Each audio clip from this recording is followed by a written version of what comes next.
Late show. Sorry about that. I'll explain why. It's a good reason in a second. So, and thank you to Roxy and Mike, who I told Roxy and Mike that both I was going to be like 15 minutes late. So I'm starting the show now, and they will be here ASAP.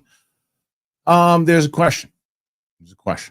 Superman, has it saved the DC brand in general? Peacemaker season 2, the viewership has risen significantly from season 1. Has the DCU been helping? Aquaman director James Wan and Patrick Wilson talking about if they met with James Gunn. So Chris Columbus not doing Harry Potter. Greta Gerwig is doing some new stuff. That and more on the show here today. It's the Kristian Harloff Show here on this Tuesday. Thanks for being here, everybody. Let's get into it.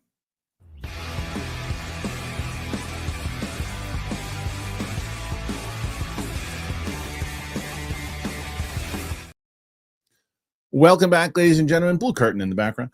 It is nice to have you here. So I told both Mike and Roxy that we'd be about 15 minutes late today.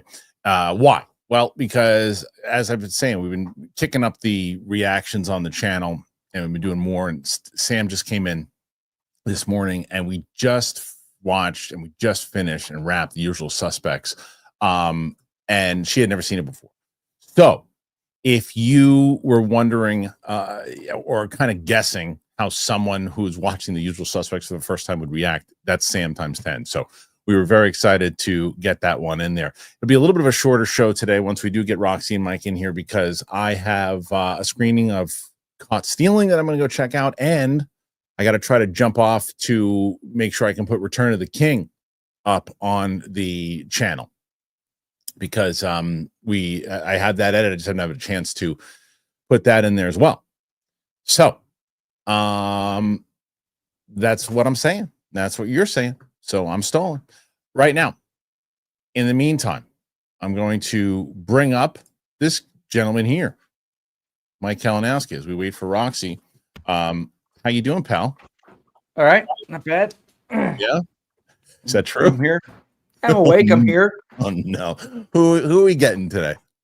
No one. I just woke up, went to the gym, and I went to the gym, worked out. Good. Huh? Now what? You're killing me already. What? I fucking got up. I worked out. Good. That's good. I did the same. I went. I'm gonna go get a haircut in a little bit. Okay. That's that. That's life. I went to the gym myself this morning, and I was like, I had to get there early because I was like, I picked one of these moments today, Mike. I was like, okay, if I time everything out, I get to the gym first, I can get back here in time, do the reaction, jump back on with everybody in the live show. But then I realized, I said, my daughter was like, she asked me to play cards with her in the morning. I wanted to take a walk. I'm like, I don't want to not play cards. She just play cards. She has to play, the game Garbage. Look, I love that you froze like that. Yeah. Oh Christ. That's the best. Look at that. It's the best. That's the best. Cards like Garbage. I don't know what that is. That's a kid game. It's not a kid game, but she likes to play it. So teach her how to play like Pinochle or something, like old man's game. Well, we didn't do that. But we did do. We played. We did some stuff, and then I was excited about it. So, and then I found out there's a good possibility that I might not do the show on Thursday, and it'll be for good reason. And I'm going to see if I can get Roka and Steph to do it, but it's a good reason. I don't want to announce anything yet because I'm waiting to hear. But yeah. So anyway, that's how everything is moving. So okay. All right. So we're just waiting for Rox, and as soon as she comes out, I don't want to start the news story without. Oh, did she not get this? We are in here. Okay. So I'm just waiting, telling Roxy. So is that you blowing up my phone right now? Yeah, of course. It was just a group test.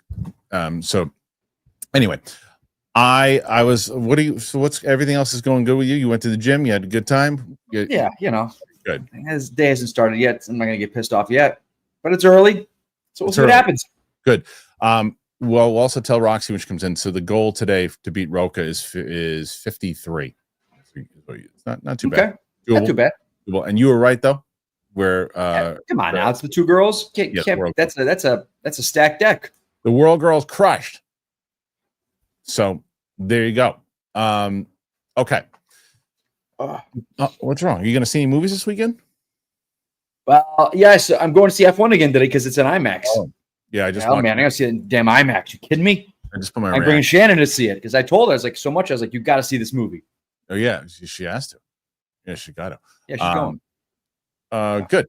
And we did the reaction today. My buddy Ming is up there. He did the reaction with me. So it's for which one? F1? For F1. Yeah, we put it up yesterday. So F1 yesterday. I'm trying to get the Lord of the Rings Return of the King up before I go. But yeah. So all right, I've stalled long enough. Roxy was awesome today, and I told her to come in and she's been waiting. So let me get her in here. And here she comes, ladies and gentlemen. Hello, Rox. Have you guys been live for 5 minutes? 6. Why? So it's all my fault. This entire thing today. So what I was telling everybody was that this morning I planned out. The goal was to go to the gym first. Planned it out in time that I can get here, do Usual Suspects with Sam, because it's only about an hour and a half, hour 40, and I would be able to then have 15 minutes to spare, jump on, start at 12. I decided to take a walk with my daughter this morning, do some, I played a card game with cards, played some cards, hung out with my daughter for a little bit, got out of the house a little late, did the gym, got back here, met Sam. We started about 15, 20 minutes later, and then watched Usual Suspects, wrapped it up. And I sent you guys a text, and I said, I'll be probably like 15 minutes late. I was about 10 minutes late, got in here, and realized also I haven't got Return of the King, supposed to edit that up, and I have a screening afterwards. So I'm like, all right, I got to start. It's on me. It was like Roxy and Mike will get in here whenever they get in here because I told them 15 minutes. No. Well, you said 10 minutes behind, and I was here, and I said, okay, I'm going to leave the room. Text me when to come back. I didn't see it until I just checked. Yeah, so that's why I text you because I said to myself, I was talking to Mike and I was stalling. I'm going, I see that I have a mixed text. I bet it's just Roxy saying, hey, just let me know when. And I'm like, oh, there it is. And so that's why. So here we are. We're back. Well, how was your walk with your daughter? It was amazing. We did everything. We played some cards and everything too. And I also told Mike, you need 53 to beat Roka today.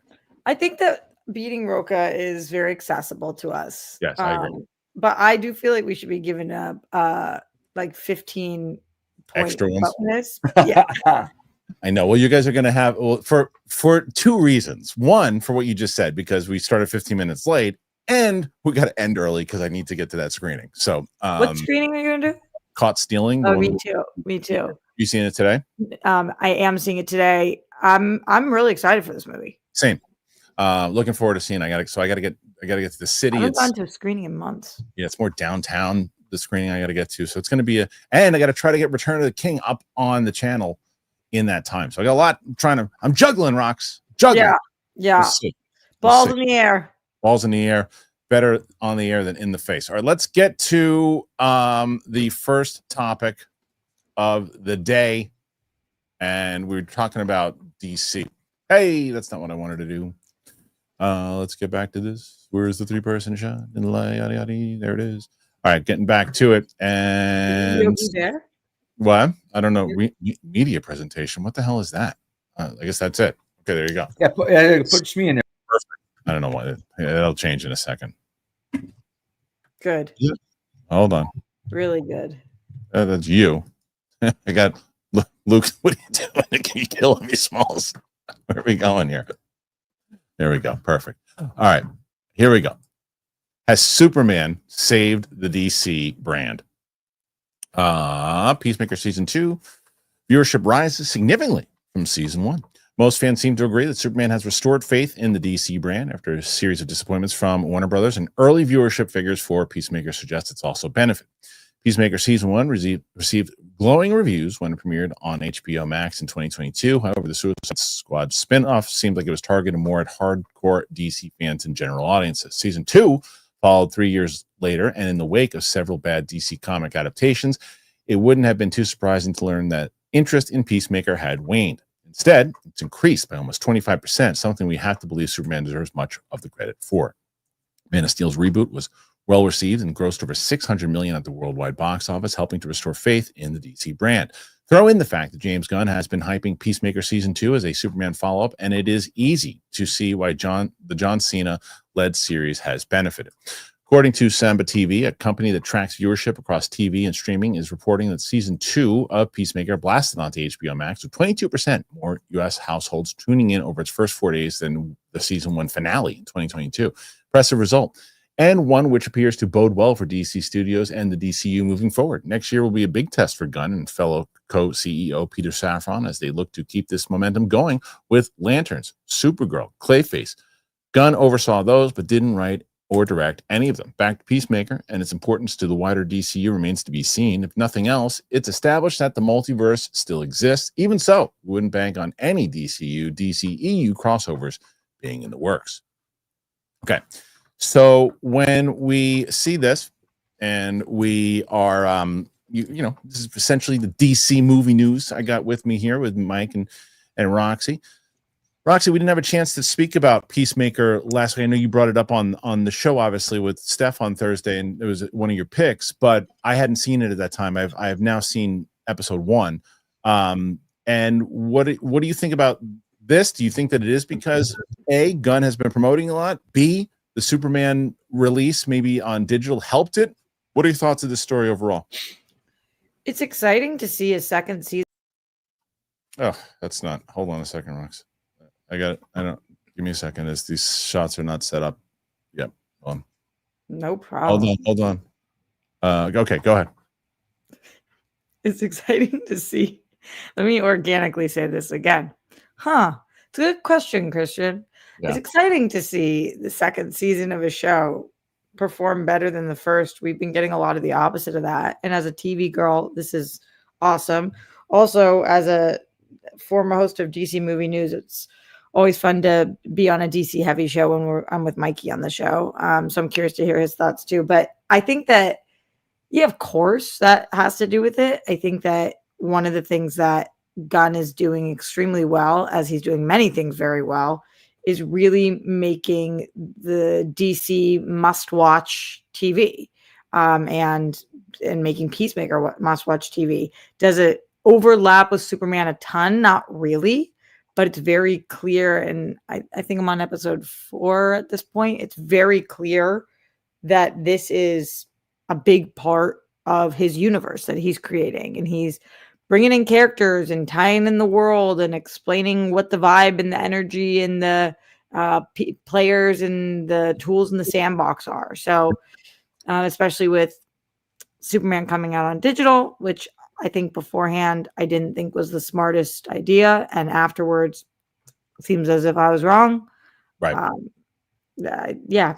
It seems like the move. It does seem like the move was and because it didn't hurt box office. I understand why everybody was saying. I understand where your point of view was on that. I understand where Corey's point of view was on that. But I think the strategy behind it actually did pay off, Mike, because it's like, okay, it didn't hurt Superman's box office at all. It passed 600 million.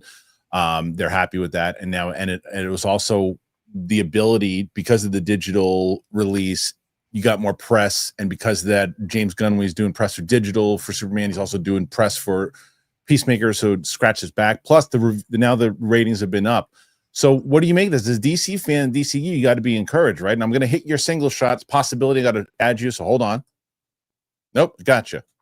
Look at that. So, your question to me was: is it exciting? How are you feeling right now with how, because it's been like the up and downs for the DC fan right now. Yeah. Right now. It's I guess maybe because I tend to dwell in the armpit of Twitter that my algorithm gets all the crap that I don't want to see, and so it's tinged a little bit. But as a fan of this stuff, I'm just enjoying. I'm just loving what's going on. It's just exciting, and to see. It doesn't tie really into Peacemaker, but it does, like in a sense. It was, they mentioned the Rift and Luther and stuff like that, and Rick Flag. So it just kind of enhances it. Did you need to see Superman to enjoy it? Not at all. I'm torn on the opening. Oh, but I have to give it a couple more episodes before I make a decision on the opening, because that first opening was so good. But I love what I love about Peacemaker is it's just like you don't know what you're gonna get. Like you're heartfelt one moment and then you're an orgy the next, and I'm just like, what's happening here? So my thoughts on it overall was, and Roxy, you had asked me last week. You said you're curious about what my thoughts were going to be after watching it because you had watched it. Obviously, with, I think Greg and John, there's different opinions between the three of you guys when you watched the episodes.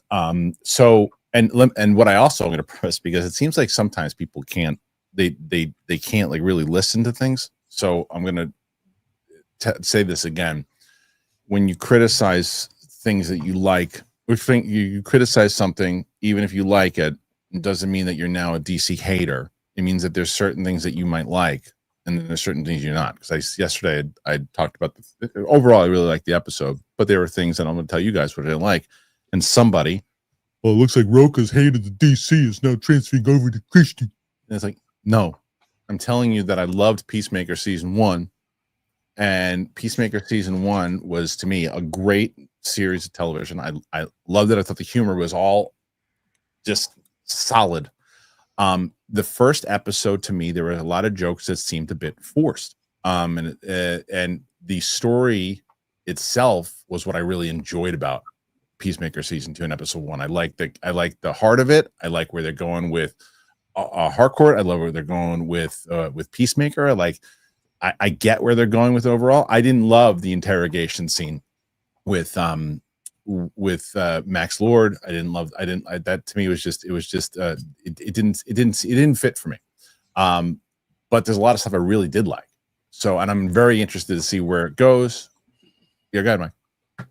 Yeah, Frozen perfect. No, I agree with you. I think that's just awesome. I agree. I think that interrogation scene was probably the weakest scene in the episode. Yeah. I think it didn't fit.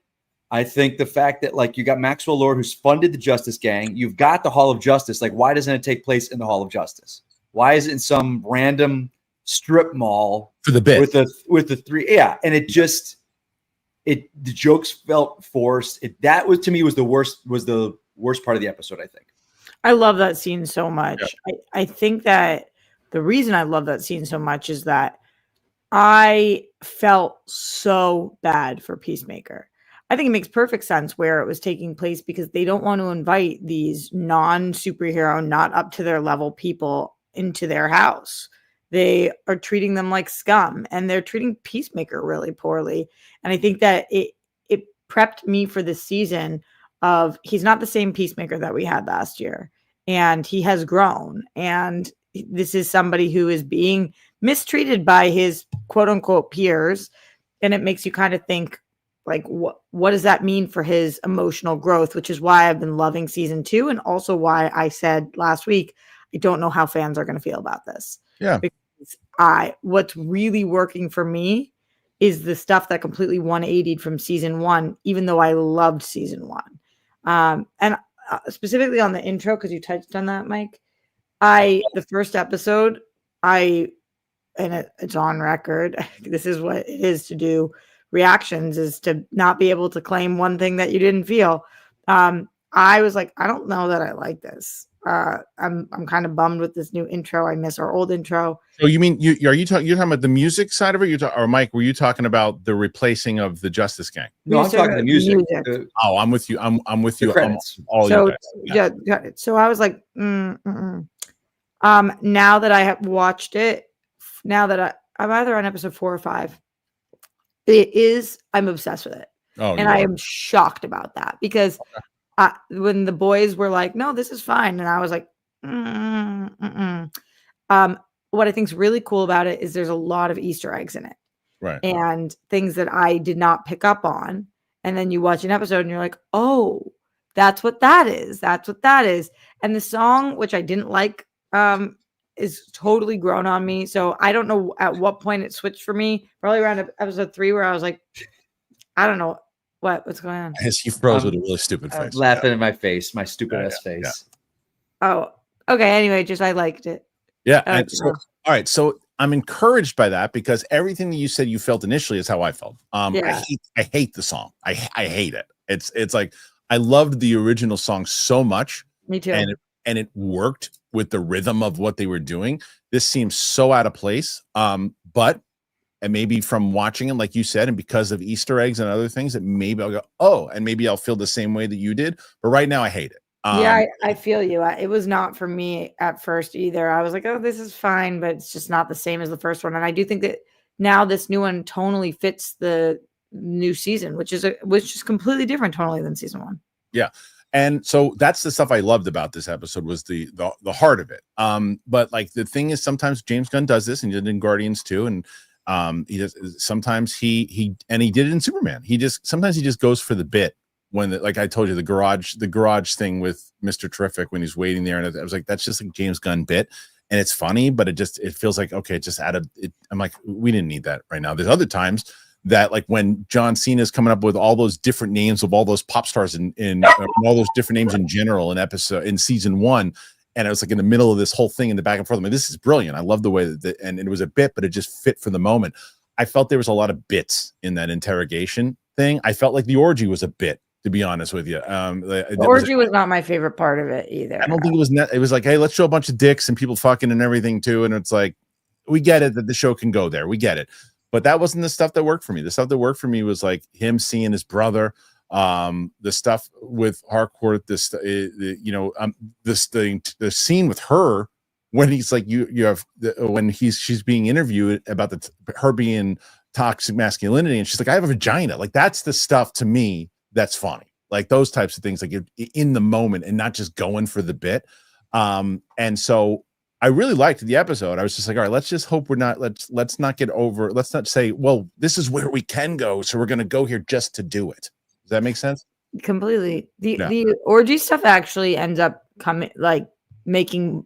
I felt better about it in later episodes because it ended up being more relevant.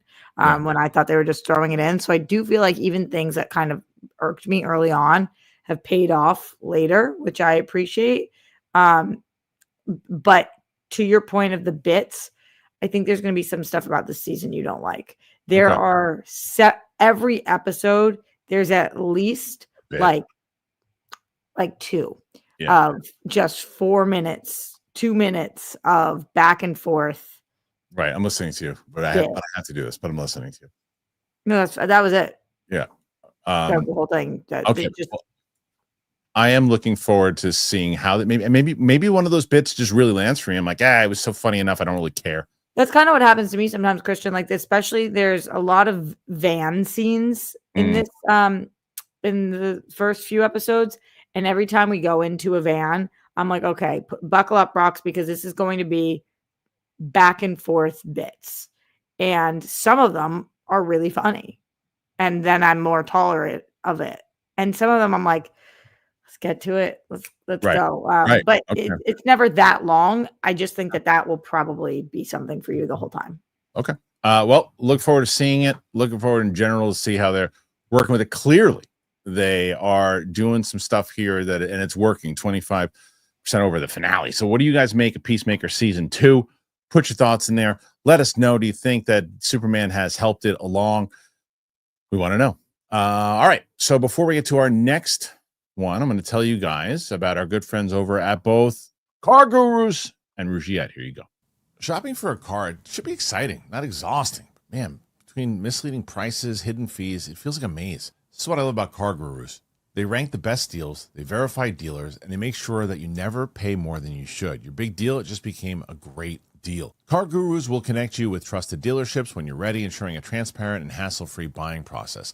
They give you control to shop how you want to shop with the tools, the information, and data-driven deal ratings that you need. It's no wonder that SimilarWeb estimated traffic data shows Car Gurus is the #1 most visited car shopping site. Buy or sell your next car today with Car Gurus at cargurus.com. Go to cargurus.com to make sure your big deal is the best deal. That is cargurus.com. cargurus.com. I know that you've heard of Viagra. I know you've heard of Cialis. You probably even tried them. But if you're looking for something beyond the usual pill, Rougiette Ready.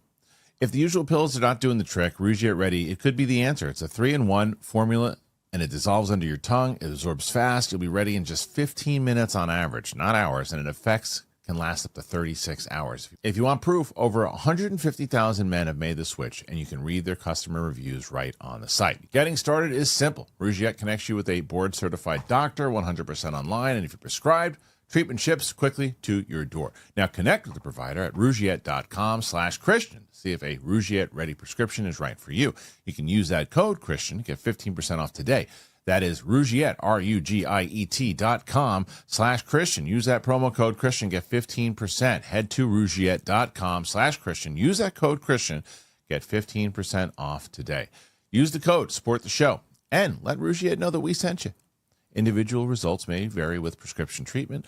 Compounded drugs are permitted to be prescribed under federal law, but are not FDA approved and do not undergo FDA safety, effectiveness, or manufacturing review. Please visit the Rougiette website for full safety information. Thank you to Rougiette. Thank you to Car Gurus, and thank you to you guys. I tell you guys every single show that you help out the show tremendously, and you keep it going when you get something wonderful for yourselves. And you've been doing it because they keep coming back, and it's because of you guys. So the links are in the description. We try to put it as the pinned comment in the comment section. All right, perfect. What's going on with Mike? Where's he at? You gone? Yep, perfect, Mike. I'm here. Oh, there you go. Perfect. I'm here. Go anywhere. What's the matter with you? No, the light went out. Don't go anywhere. I love it. You guys are just. I mean, not you guys. That's not fair, Roxy. Mike's tech is a disaster. Okay. Shut your mouth. Shut up. Okay. We got other things to discuss, but Roxy, currently right now, you guys are at 18. I think we can do it, like I said, as a shorter show today. We're going to do a couple more topics. We're going to get into the TV picks for Rox, and then we'll and then we'll do the questions. You got something on your mind, Rox? You look no. What's going on with you? How's life? Fine, good. Yeah, good. Yeah, decent. I like the glasses on you. The glare is killing me, but it really does feel like my eyes strain less when I do a lot of screen time. Of course they do. But no, it's a good look. It's a good look, the glasses. Thanks, man. What's going on with you? Hold on. I just love it. Yeah, it's just fucking perfect. Oh well, it is what it is. We were talking about Roxy and I were talking yesterday, and we were just like, we agree how like your internet is just like another character on the show. I didn't say that. I said it was perfect. You did. It's true. Okay, let's get to a story. And we got one. We got another one. We're gonna stick with the DC. Aquaman, James Wan, and Patrick Wilson. Talking about whether or not they have met with James Gunn. I'm gonna say Patrick Wilson probably says no. And I'm gonna guess that James Gunn's met with James Gunn. I'm gonna say James Wan has met with him. Aquaman, James Gunn, and Patrick Wilson have revealed whether they've been in touch with James Gunn about potentially joining all new DCU. Josh Wilding writes, Aquaman made over $1.1 billion in 2018, prompting Warner Brothers to quickly enlist filmmaker James Wan to take the helm of a sequel and even a spinoff revolving around the trench. Forgot about that. Aquaman and the Lost Kingdom finally splashed down at the theaters at the end of 2023. Fans and moviegoers alike had largely lost interest in the DCEU by then, but despite largely unfavorable reviews, the sequel still managed to make a so-so $440 million worldwide. Wan has reunited with Ocean Master actor Patrick Wilson as a producer on The Conjuring: Last Rites, and in a recent interview with comicbook.com, both of them were asked about possibly working with DC Studios in the new DCU. Says, no, never met him, so I have no relationship there. Obviously, Peter, his partner, is our producer, so I've known Peter forever. I mean, we said what we needed to say with Worm. So yeah, I love the guy, I love the character. Juan, meanwhile, doesn't appear to be eyeing a DC return. I haven't really. Peter and I have chatted briefly on the surface, but I've actually just taken a bit of hiatus from directing and just a break from my mental health, because directing just takes so much out of you physically, mentally, and emotionally. And so who knows? Never say never. But for now, I'm slowly getting back in there. I tell you what I would be keen to do. I'd love the idea of maybe getting back into horror. Juan concluded, hinting at wanting to return to his roots or possibly showing interest in a horror-themed comic book movie. For what it's worth, DC Studios appeared to have fully moved on from the Aquaman franchise in its previous form. Gunn said, I don't think Aquaman is canon. It's unlikely that Aquaman is a famous hero in the DCU as Superman and Peacemaker Season 2 is happening. Filmmaker and studio executive has also cast Jason Momoa as Lobo. If and when the King of Atlantis does return, he'll likely be much different, more and hopefully more in line with his comic book counterpart. However, based on how Gunn relentlessly mocked Arthur Curry in Peacemaker Season 1, we won't bank on Aquaman being that high up on the list priorities of the new DCU. Okay, a bit of a nothing story here is like you could kind of grab anybody and say, "Hey, Did you talk? No. What's that? Hey, What? did you talk? No. Right. Did you talk? Or it's like, hey, that one time you got somebody who worked with Michael Keaton, who worked with DC back in 1989, was asked again, or Jack Nicholson was asked back in if he's going to join the DCU. He said, probably not. Haven't met with them. The part that I care about of this story is that I do think that James Wan should get back into horror stuff, especially because that's what he wants to do. Yeah, I love James Wan, and I got to interview him at the Aquaman junket, and he is a very cool guy, cool director, makes great horror movies. I really happened to like his DC movies, but that's kind of besides the point. I think that he cut his teeth on horror for a reason. And I think that fans would be extremely excited if there was an announcement that he was coming back to a franchise or doing a one-off or anything. It makes sense that he took a break for his mental health. It takes a huge toll every movie, whatever your position on the movie is. But this is all good news to me. And I'm not sitting here clamoring for James Wan to be in the DC. I'm not either. And I think your points are 100% correct. I think the thing as far as getting him back to horror, not only just because he's really good at it, because I think what happened was, and happens to a lot of directors, is that they go from doing their wheelhouse, smaller budgets, but still studio films, but smaller productions. And then because they were so successful, then they want them to do the big ones and they get just beaten down. And I think that when that happened with James Wan, who did all of his horror movies, did The Conjuring, and everything, and then like do Aquaman, and then it makes 1.1 billion, and then like now you got to do a sequel, and then the sequel, all the stuff and everything that happened with the Amber Heard situation and everything else, and then all the reshoots and things, he was probably just like, fuck this, and I don't blame him. I was like that, and I didn't work on the movie. So I think him coming back, if he's like, I want to go back into horror and do, because that's probably his happy place. It's probably where when he thinks of directing and he thinks Aquaman 2, he probably goes, oh my God, I don't want to do this. But when he goes back and not because of the property itself, but because of the experience that he had. And then when he thinks back on Conjuring and other things, he probably says, oh, I like to be there. But Mike, I know you were Aquaman fan for one and two. I can't remember. Yeah, I actually like 2. I mean, it was fun. I still to this day have no idea how the first one made $1 billion. Same. I don't think I'll ever understand that. Right. But I love that first one so much. I think the biggest thing I loved about it was they didn't think like, well, we're going to hold this off for the sequel if we do get one. They threw everything at it. And sometimes people might complain it's too much, but at least they put it all on the screen. And it's just a fun movie. I mean, from the beginning, I think Momoa is completely miscast as Aquaman completely, and 2 really showed it. I think you put that movie with a classic looking Aquaman, and it's kind of would be regarded a little bit more than it is. But that's just my 2 cents. Good 2 I don't cents. think he should. Yeah, I gave you 5 cents. You did. I appreciate it. Yeah. But I'd like to see him return and do what makes him happy, because I agree with Roxy. I had an opportunity to meet him a couple of times. He's a really nice guy, and you root for him because he's very creative. I mean, he's super creative in general. So I don't know. I asked the audience this: do you want to see James Wan return to DC, or do you think no, dude, go do your thing, go do some horror films, do something smaller, and be happy? I assume that's going to be the answer. But on Clips channel, all those other things, that's where we're at, guys. You can click all that stuff. Check it out. As I said, we're going to do a little bit of a shorter show here today. So I'd like to. How short? Well, I think right now, because we have, you know what, we'll do one more movie story. We'll do one more movie story, then we'll do your TV picks, and then we'll get to the questions. And let me do that. Let me get to the next one. The answer is I got to get on a train, Rox, and I got to get Return of the King on there also. So let's see. How about we'll do this one. Let's talk about Greta Gerwig, because this Narnia thing, because Roxy, we've talked about this story, I think, many times since it was announced that she's doing it. So let's continue the follow-up here on Greta Gerwig and Narnia. All right. So Greta Gerwig sets the video Greta Gerwig's Narnia set video reveals the Witch. New set photos and videos have gone online showcasing Greta Gerwig's film adaptation of the Chronicles of Narnia, The Magician's Nephew for Netflix. Freaking UK set photo capturer Unbox PhD posted a video which shows off Emma Mackey's stunt double on set and dressed as the White Witch Jadis. Mackey's double can be seen riding a town on horseback. Others are spotted dressed in period garb. Gerwig dressed from a screenplay that she wrote, and the film also stars Daniel Craig, Carey Mulligan, Meryl Streep as the voice of Aslan.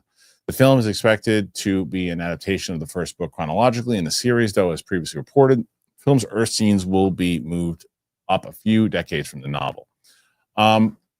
Here's the picture. White Witch. I'll play the whole video, but that's just that's her. Okay. So I do have a question here, and I guess anytime you do this, you come off as the bad guy asking. So I will ask. I love Meryl Streep. I think she's one of the greatest of all time. I love her. Why are they changing Aslan to the woman's voice? I just don't. Does it matter or no? Do you care? I don't know, dude. I don't know. You read that, and I'm just like, well, what are we doing here? I don't see the reason for. I mean, I just feel like all it's gonna do at that point is stoke the fire. Stoke the fire. I don't understand why you need to do that. You get her in any role that she wants to do in it. But I mean, I don't know. I don't be the White Witch. I don't understand why you would do that. But again, Greta Gerwig has made some choices that say, "Hey, dummy, she made $1.2 billion in her last movie, so shut your ass." And that's who is Aslan's going to be. Yeah, Roxy, did you see any problem with it or not? No, really. I think this is the wrong show for me to voice my opinion on this matter. Okay, why do you say that? Is it to us? No. Oh. No. Oh, okay. Because of the fans. Yeah. Okay. Sure. But do you think this is the move? If they're going to do it, they're going to do it. You can say that. I couldn't care less about this. Couldn't care less. Fair enough. Yeah, okay. I couldn't care less if it was the voice of a man, woman. I don't think it matters at all. Okay. And the answer is also that it's Meryl Streep. So you can say it's Meryl Streep. I mean, she's the best and the biggest of all time. So like I also have zero attachment to this property. So fair enough. So what do you make of the fact that what I will ask you is, because K-pop Demon Hunters was a Netflix release, crushed, and then they put a sing-along in the theater and it did gangbusters, considering how many, it wasn't even that many theaters in it, and it was the #1 movie of the month. With this movie obviously getting a 2-week window for Netflix in the theater and a lot of IMAX screens, and the first follow-up for Greta Gerwig since Barbie, does this strategy seem to be the right call right now with how they're doing? K-pop did well after it had been released, though. This isn't correct.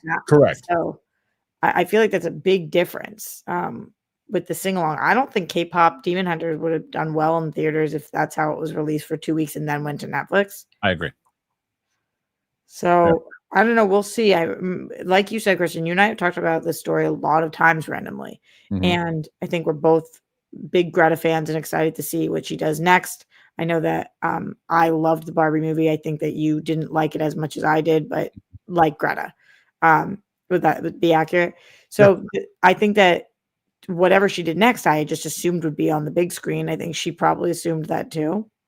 And I hope that this performs for her. I don't know though. Yeah. Mike, do you have any investment in this whatsoever? Should I say no, just to be, I don't know. Hey man, look, like you guys are talking K-pop Demon Hunter. I don't even know what that is. I know there's K-pop bands, right? You haven't heard about it at all? K-pop, like it's an animated Demon Hunter? So it's a huge hit for Netflix. It's a Netflix musical using K-pop music. But it's the music, but so K-pop is a style? Yes. Korean pop. Okay. And this is an animated film, but using like, have you heard of Blackpink? That would be probably like the biggest K-pop band. Okay. Well, the animation is Sony Animation. It's the same type of animation style they did for like Spider-Verse. Okay. All right. Hey. So it's a whole like I actually haven't even seen the movie yet because I might be doing a reaction to it, but it is a whole like a crazy fan base. Oh, I know that. I've heard about it. Like right. I know the real K-pop, like the live action bands and stuff. I know how insane that is. But. So after it came out on Netflix, now they've released sing-alongs in theaters. So for people to just go and sing along? Yes. And it annihilated. It made a ton of money. So that wasn't their intention until it was so popular on Netflix. And the #1 song on the Billboard charts in general, not just like under movie soundtrack. No, is a song from the movie. Is a K-pop song from this movie. Oh, Jesus! All right.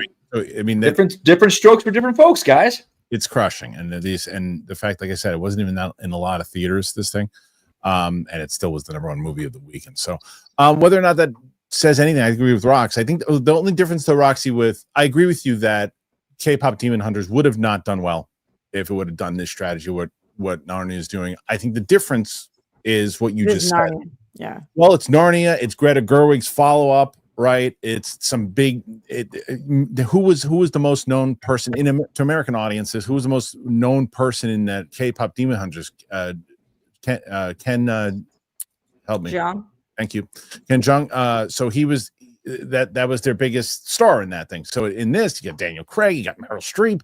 Yeah, but it was also animated, so usually big star, you don't even know who's voicing. But they market with those big stars on animated. That's true, but they didn't. Did you see any marketing for that movie before it dropped? No, they didn't. No. That's another reason why I agree with you that it wouldn't have done anything at all. But this one, you're going to be making a push. IMAX, 2 weeks, go see it in theaters and that. So maybe because what they're hoping, and I think this is what is going to happen, I believe, is they're going to do such a big push on it. To see it in IMAX, that even if it doesn't do well, everybody's going to watch it once it hits Netflix 2 weeks later or whatever it is. Mm-hmm. So we'll see. What do you guys make of the Narnia movie? You know, see it? Do you care? Do you not care? Put your thoughts in there. We want to know. All right, currently at 30 thus far. Now it's time for Roxy. I'm going to change. I got to do something when I'm going to bring up your shot because I think I disappear again. So. Okay, there it is. I should be there. Perfect. Roxy, it's time for TV. And we're going to get into some TV picks here. I did tell you, by the way, I finished Tulsa King season 2. Really liked it. Oh, good. Yeah. Welcome to the club a year later. I'm currently on Alien Earth. I still haven't watched it yet. I have to be honest with you guys. It was not a big TV viewing. I watched about 15 shows this week. Yeah. So I can't say it wasn't a huge TV viewing week, but I didn't add a lot of new shows. I added 2 new shows this week. Well, I've never heard about this one. Okay, this is relevant. You're making a joke, right? Yes, making a joke. This is relevant because Love Island did its reunion. Did you hear about this? No.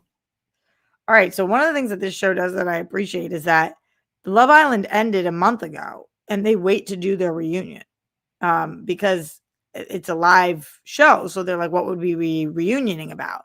As opposed to something like Love is Blind, where they taped it a year ago so they can do the reunion right after it airs. This we have to wait for. And it was like one of the hottest events in television last night. I'm not even kidding you. This was the most watch time, according to Andy Cohen. Love Island was the most watch time of any show this summer. The reunion was insane. There have people are unfollowing each other, dating, not dating, accusations being hurled. It was a 2-hour reunion, and I was on the edge of my seat, man. You know that this show has almost torn Steph and I apart. What, really? How? Not really, obviously. Steph and I are like this always, but we have different feelings on different people on the show, and like she hates somebody that I don't hate. And I don't like somebody that she loves. And we have texted like as if these are our friends that we're going to bat for. We have texted back and forth novellas to each other, like voice notes. Like, here's the thing that I think she was trying to say though in this moment. And this is why it mattered and why I think you should overlook the thing that she did in the second thing, because the first thing was, and it's like crazy how invested we've become because you watch them 7 days a week for months. Right. So okay. Yeah, the reunion was wild. Okay. Next one after that. Always Sunny did something that I thought was really funny the last couple of weeks, where they made Frank Reynolds, which is Danny DeVito, the Golden Bachelor, and they brought in Jesse Palmer, and they air the episode of the Golden Bachelor that he stars in. And it was like, the show is always bonkers, but when they do things like that, where they full blown like created an episode of the Golden Bachelor starring Danny DeVito, and every woman who walks in, he's like, old, ugly, fat. Okay. It's just like, He's I the best. can't believe this is a show. I can't believe this is a show. It was excellent this past week. Mwah, chef's kiss. Next one. Okay, this is my new show that I added this week. I can't read it here, but it's the Amanda Knox show. Something Tale of Amanda Knox. What's it say, Christian? What does it say that is Amanda? The blah, blah, blah Tale of Amanda Knox. Yes. I don't remember the name of it. Twisted Tale of Amanda Knox. This is the Amanda Knox show that's on Hulu. It's crushing it for Hulu right now. And for good reason. Do you guys remember following the Amanda Knox case? No. Mikey? You can't hear him. He can't hear me? No, he can hear you. You can't hear him right now. I don't want to add him. All right. Yeah. Well, I'm curious if he remembers it. We can ask him after. So you know nothing about this, Christian? This is the girl who was in Italy and was accused of murdering her roommate, and was sent to Italian prison for 4 years and then was acquitted. Oh yeah. I do. So that's a spoiler, I guess, for the show, but that's a very public. Right. And like the media completely demonized her. This was like one of the craziest cases that I ever remember, true crime cases. And people became so obsessed with it. Right. And to this day, like even like Karen in the comments, like, yeah, didn't she kill her roommate? She is a person who had to go live her life after being acquitted for something that she did not do. And everybody still thinks that she did, because that was never like, so it's just, it's, I think they're doing an excellent job of the show, and they have talked about trying to create true crime shows with empathy, which I think is an interesting concept. I'm really curious to know. I've only seen episode 1, episode 2 dropped, so I have to watch that, but it's really well done so far. Really okay. Well. I'm sorry. And you said who did you say the star was? No, she's the girl who's lying there. I recognize her, but I don't remember what her name is. Okay. Let me see if I can find it right now, because she looks a lot like Shailene Woodley, but it's not her. Okay. All right. That's okay. We can find out during the questions. But and then we just did this one, so you want to give a little bit of a. Grace Van Patten is her name. Do you know who that is? She was in the Meyerowitz stories. She's been in a couple Tell Me Lies, Nine Perfect Strangers. Anyway, she's really good. Okay. Peacemaker, yeah, I don't have that much to say other than I will let you guys know. I think that episode 3 changes the game. 3 and 4 are so good. So like, if you're a little mixed on this right now, hang in there and see how you like the future episodes. Yeah.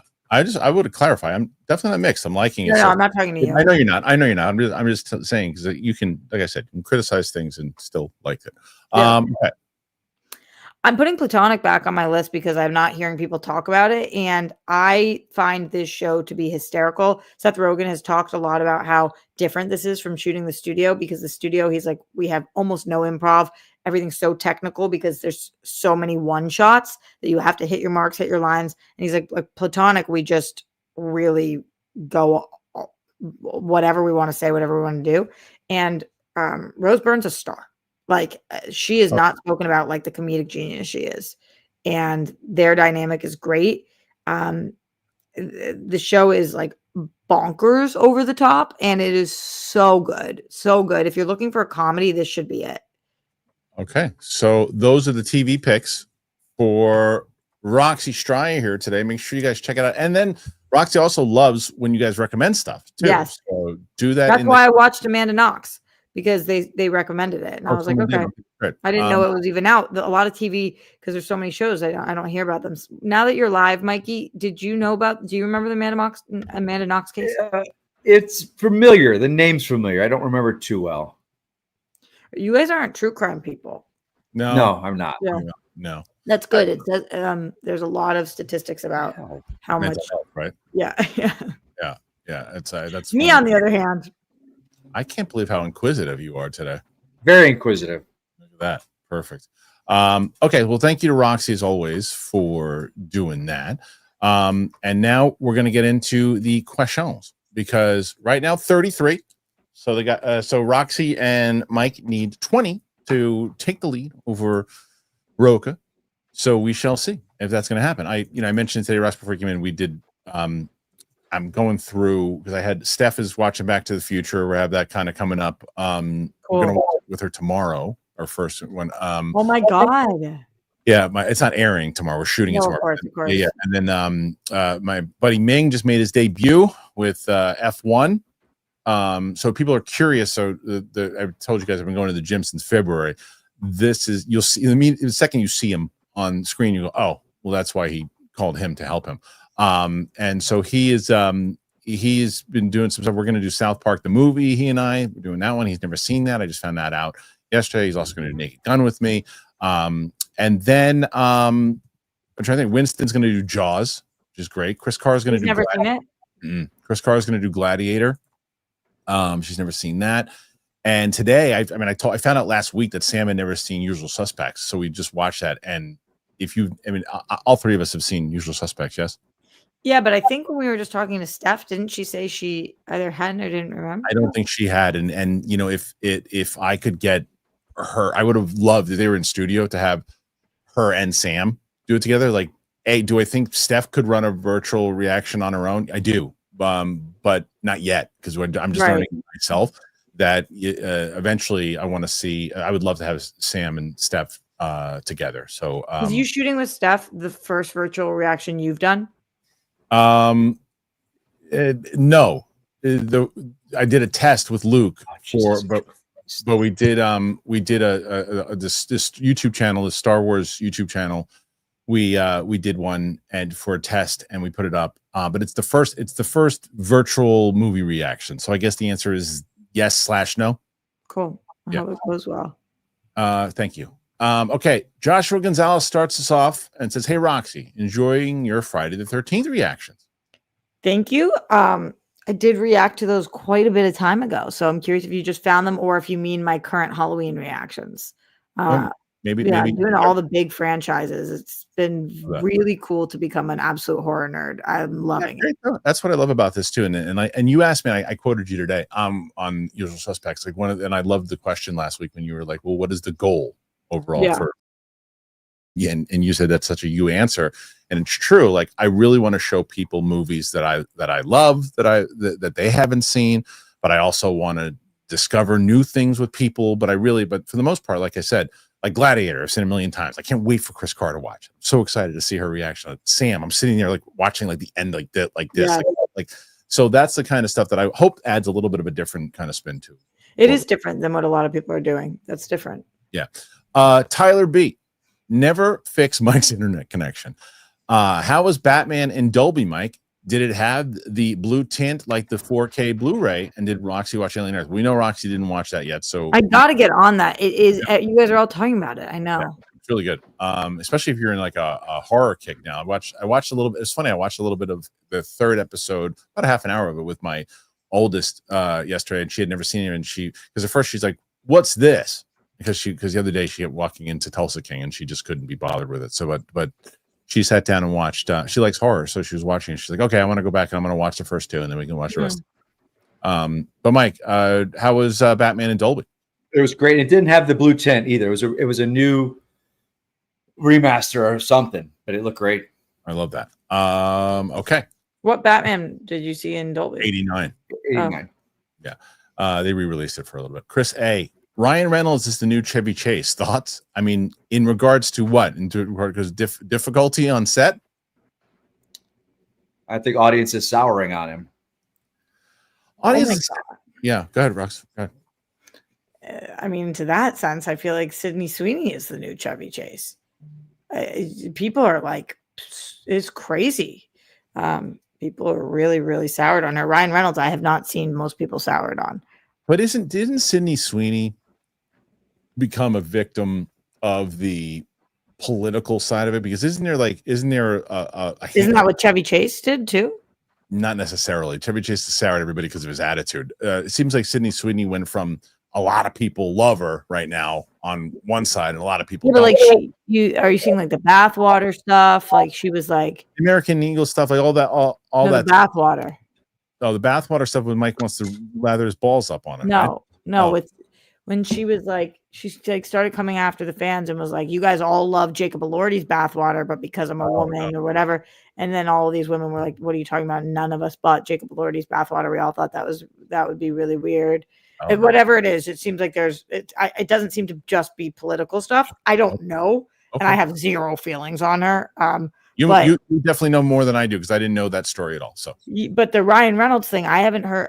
We've heard a little bit of weird set things, but I've been hearing that for years. It doesn't seem like. No, I just think the Blake Lively thing did him no. Yeah. Mike, what do you feel about it? About the whole thing in general? Yeah, I think Sydney Sweeney is a beautiful woman that's loves her body, shows it off. I think people. I'm the most liberal person in the face of the earth. I am liberal snowflake man, but my God, people that were upset about that Perfect Jeans bullshit ad that, it's white supremacy. She's perfect in her jeans, and the way American Eagle says it's perfect jeans. It's just like, half the people that are complaining about this stuff, if they were alive in the 80s and 90s, would have lost their fucking minds. Oh, no shit. Watching Christy Brinkley drink a Diet Pepsi or something. Like, right. It's like she's just out there living her best life, doing, having fun, making soap out of her bathwater or whatever. I think the Ryan Reynolds thing is, Ryan Reynolds is, I don't know, man. I think the Blake Lively stuff did not do him any favors. That coming on SNL, making fun of it, didn't do him any favors. I think, I don't know, man. Okay. To be clear, and you guys remember I said this, I thought that the shit about the ad was crazy too. Crazy. Yeah. Yeah, because for some reason, like you said, Kristian, the chat never knows how to listen. And I do not hate Sydney Sweeney, and just said here, I couldn't care less about any of this. Right. You're a big advocate for her for a long time. Still think she's really talented. Yeah. I just have found the internet has completely turned, like her and Pedro are the two people that the internet seemed to turn on heavy this year. And I didn't. Yeah. I'm just pointing out what the internet. Of course. Yeah. Sorry, just getting hit up by a bunch of different things here. Oh, damn it. Missed it. All right. RQ MDSMD support for Roxy and Mike. Roxy is 12 o'clock high shirt papos. Yeah. Oh, that's great. That's really great. Luke James, I love that. That's really great, Roxy. Luke James, actor 1. Can't watch live. Mike and Roxy. Moxie. Have we ever said Moxie before? You're just now? It's like 15 years. Oh, Mike's camera went out. Oh. We always go by Moxie. I fucking hate you. We love Kristian. that. What? Oh, sorry, Mike. You were saying? All right. So, GoPal says Roxy is giving very 90s vibes today. That's when Mike and I came up with Moxie in the 90s. Right. Yeah. Thank you. I feel like I stay giving 90s vibes. I don't think I ever made it out of the 90s. I like that very much. Arago just rewatched The Last Starfighter. Great movie. You think it should get remade? It's been in the works to get remade forever. I don't know how it hasn't got. If there's ever a movie that should be remade, that's one. With all the technology and all the video game stuff and everything they have now, that's one. I never saw it. It's good. It's essentially, it's great. It's very 80s, but it's kind of got that Ready Player One type thing going on, but it did it first. I would love to see a remake, and I know that they worked on it many times, and I'm sure someone has it and has been working on it. They just haven't cracked the code yet, but I think it'd be great. GoPal says, I'm assuming Roxy here, she looks like a girl I knew in the 8th grade. Okay. There you go. Hello. Joshua Mosca. Roxy, have you seen Mentoress, the series on Prime? It's a vibrant, melodramatic Mexican musical murder mystery. It's pure fun, and it co-stars Mariana Trevino, the mom from Stick. Love it. I do love her. I haven't seen this. Unfortunately, this is like the least cool answer I could ever give. But right now, the Amanda Knox show is 90% in Italian. Oh wow. And the Jason Momoa show is 95% in Hawaiian. And I can't add any more subtitle shows to my list right now because at night I'm having like a really hard time staying awake while I'm reading them. So I have to wait until I finish some of my sub shows. I'm such a bad reader and I have bad eyesight, and I know that's embarrassing. Is it better with your glasses though? No, these are blue light, so it does help with the strain. But no, I need to get real glasses, and I've been needing to get them. But also, at nighttime, does it ever happen to you where you're reading and if you're just reading a lot, you get tired? Oh, 100%. Yeah. So, and I don't have that much time in the daytime. I watch most of my TV shows from the hour of midnight till 3 a.m. So it's like just difficult for me to add another one. I understand that makes me sound like a dumbass American, but that's the truth. Mike Joyce, here's some cash in case Mike needs a Snickers. Oh, Mike's in a good mood today. Matt at the movies. Batman 89 in theaters was a great experience. The Dolby really enhanced it. The way Jack delivers, "You are my number one," line is fantastic. So I missed this. Was it there for you went, Mike? What was it? Just a special for it one was day? Just one night. Yeah, they did Batman and then Batman Returns, like kind of back to back. Yeah, I mean there were separate tickets. Who'd you go with? But myself. Oh, cool. That's fun. Yeah, man. I'm not gonna miss that. That's fun. Where'd you go? It looked great. AMC, the Dolby. Oh, yeah, the sound, like it really, like I'm not a big fan of like where I'm gonna go see a movie, like as far as like Prime, Dolby, but now having seen Dolby and Prime stuff, I get spoiled. But then I like the laser too. Yeah, AMC they just do such a good job catering to whatever your theater needs you want. Yeah. Go pal. Probably one for the big nerds, but loving the Peacemaker podcast with Gunn, Holland, AG, and assorted crew and cast. Didn't you tell me, Roxy, this is pretty good? Did you listen to it? I didn't. I didn't. Somebody did. Maybe that came from Koi. Maybe. No, I don't think so. I don't remember. That probably would be good. Yeah. I think AG is the fucking unsung hero on that show, man. That really guy, his whole thing's like, you couldn't get a job at fucking Athlete's Foot. Fucking killed me. They still have Athlete's Foot? He starts laughing. But like, so you do like some of the bits. Yeah, jokes and bits are different. Yeah, but that seemed like a bit. Yeah, but like I said, there was bits in season 1. Yeah.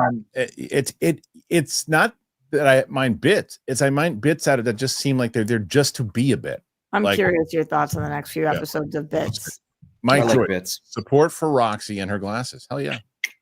Simon Section, Roxy, enjoyed your Real Rejects reaction to Peacemaker.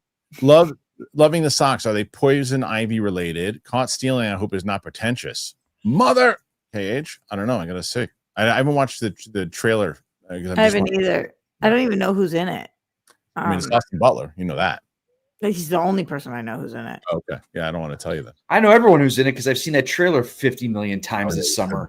Oh my God. Are the socks poison ivy related? I don't remember the socks that I was wearing in Peacemaker, but I will say that 2 things. Number 1, I wear different socks every episode. And I always try to spice it up, my socks, and to try to theme them. And number 2, I have a 5-star rating on WikiFeet. So it's very important to keep the sock game up. Here, go pal. Wouldn't the casting be in a random store because they're going around the country to check on recruits rather than make everyone go to Metropolis? Yeah, I think that too. That part made perfect sense to me, but Mike and Kristian are in the majority of people that I've seen. Yeah, the location part of it, until Mike said it, I didn't even really think about it, to be honest with you, but it was more so, I didn't understand why Max Lord would be there. And the other, Roka, I thought brought a great point. He's like a tech genius, right, Mike? Well, it depends on which version they're going with. The guy that they're going with is the 80s Justice League international conglomerate, big face of like a big company. He even put together a brand of superheroes once and got like them sponsors. They had like all these badges on them, like race car drivers. Look, I understand. Yeah, him being there makes complete sense. It's just like, to me, here's why.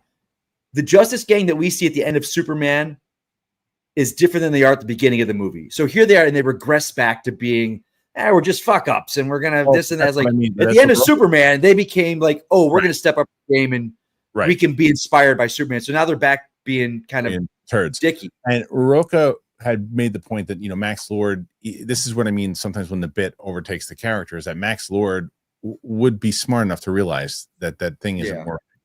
And that was go pal. Looking forward to Roxy's Strange Darling reaction. Is that coming up?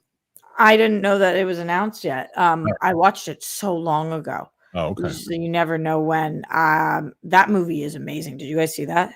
No, it came out last year, right? It's a movie. Yeah. Mm-hmm.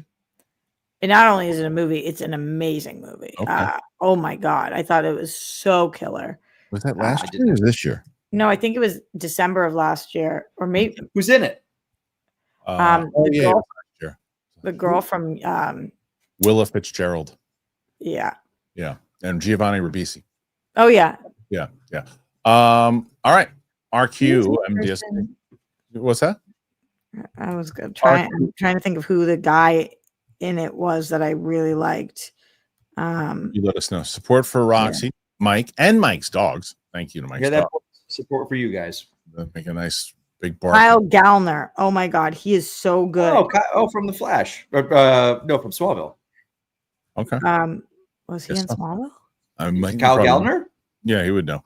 Aaron, he played The Flash on Smallville. Yeah. Oh wow, I didn't even put 2 and 2 together, Mike. That's crazy. Really? All my knowledge is superhero based. If they were superhero stuff, then I know them.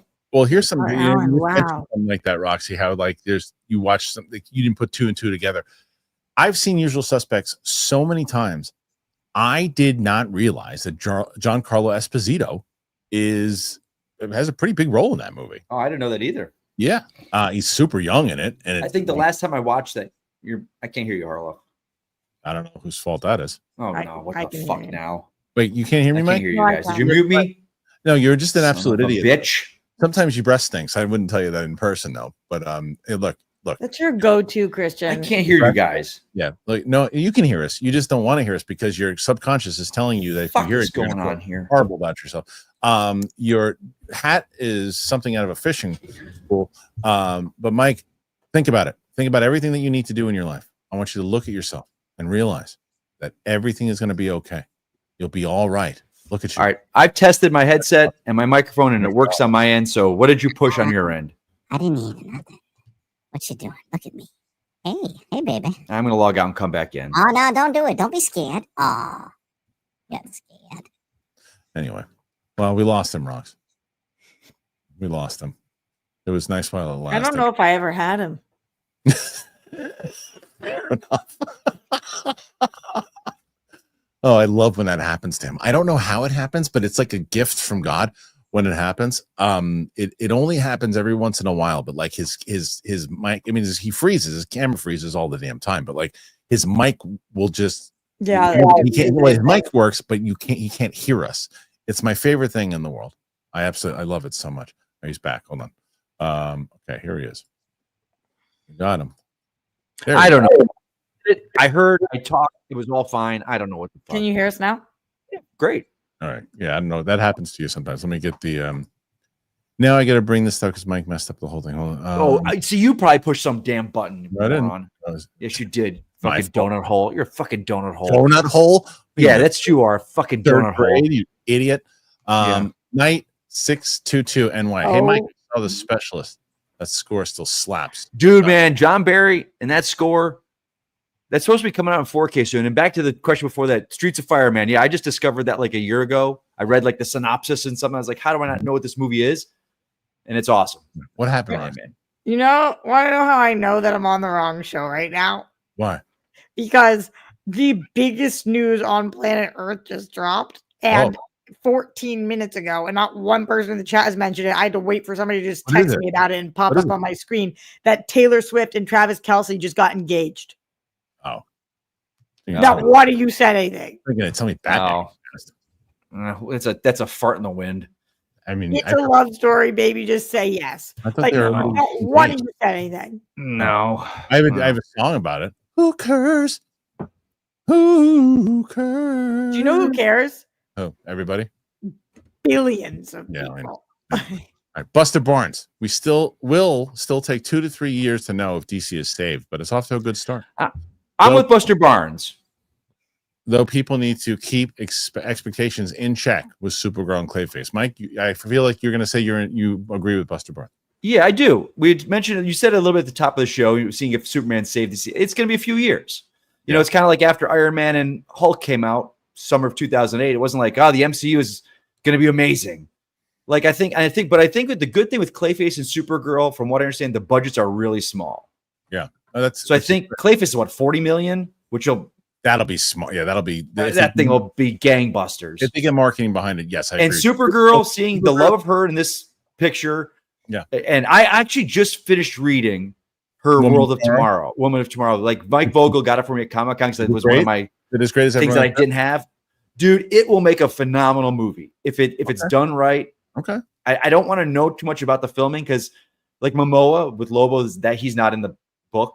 Yeah. But there's stuff, if they do it right, could be great. And especially keep the budget. I would hope under 100 million. I haven't been psyched to like really want to dive in and read a comic since like Why the Last Man. So I think that this is one of those ones that I've everybody talking about it. I've been really wanting to maybe check it out. Rox, have you read it? Yes, but I was talking to Coy about it recently, and I was like, "Oh, I have to reread that." So reread. I remember absolutely loving it. I remember, I think it was during Supergirl's run that I was like, "Wait, what's going on? This is so different." Okay, but I loved it, and I'm so excited to. If they lean into the otherworldliness of it and the different planets. It could be awesome. I thought I had a copy here, but I don't know where it is. Maybe back east. I got a copy. Night 622 NY 9/21 Tulsa King season 3. Yes, gotta watch Rox. I'll be watching it also because I'm all caught up. So I know Tulsa King's still on. Just made me think of this. Did you see that picture of Noah Centrino? He's shooting Street Fighter right now. No, we were gonna cover that. Does he look good? But he looks good for Street Fighter. But if he keeps that for Rambo. Yeah, the guy looks great, man. He looks like he could pull up. Man. Oh, okay. He's got blonde hair right now because he's playing Ken Masters in Street Fighter. But if he looks like what he's got going on, he looks like a young Stallone. I'm gonna have to watch that Warfare movie because everyone says it's great. I didn't see that. I want to see it too. And the other one is because apparently he's pretty good at it. So let's see. Is that? No, that's Roxy. That made me think because Warfare is Joseph Quinn but maybe Pedro Pascal. You know, I said Pedro and everyone's hating Pedro and Sydney Sweeney. I think just because they're everywhere right now. Like Pedro was in 3 movies in like the summer. Yeah. So I think people just they negatively hate on that, and the guy's just an actor. Yeah, Jennifer Lawrence happens to everybody. The guy's an actor. Yeah, it happened to her. It's like. And he's out there on the red carpet. Like they went after his anxiety because of the way he is with women. But it's an anxiety. Like not the things. Like I think the man. I don't think the man goes for the women. But I happen to agree with you on that. But I also think that but it's not out there, so you can't like speculate. Right. Exactly. But I'll tell you what. But what's that, Rox? Even if he does, I don't know whether it's because I'm not like a very affectionate person. However, with my friends, like. I would have no problem if either one of you guys was in the room with me and I was not feeling good, like taking your arm first, holding your hand, like getting through something. The Rocks. Perfect example of this. Like, look at you and I. We had our little scuffle a couple weeks ago, and people like, "Oh, Mike doesn't respect women." And I was just like, "You don't know our relationship, and you don't know who said that." History." Oh God, I got annihilated, Mike. No, they were sending clips of it. They were clipping it out of me and sending it to me. Channel, Mike, read the comments on the channel, dude. You should see you should see. They were like, "This is a woman-hater. He's misogynistic. He's a prick." It happens all the time. Some dopey guy in the comments today. Roxy was in the middle of saying something, and your thing froze, which I do no matter who's talking, and I put it on you and said. Oh, Chris is being disrespectful to Roxy. That's like, get lost. Everybody's looking for you guys are so disrespectful to me. The disrespect. Disrespect. Put some respect on my name. But I'll tell you this. Here's the last thing about the Pedro thing. That if Vanessa Kirby was my wife, no matter what, anxiety. My wife. You're doing the face thing and the holding and and you're rubbing on. I'm like, stop. You can hold his hand. Hold his hand. But that's what Willem Dafoe did. Did you see that clip where he went to touch Willem Dafoe's wife and Willem Dafoe's like, no. Stop this. I don't think he cared. I just think nobody cares. All right. Well, it's funny. About this. A Rago, what's up, man?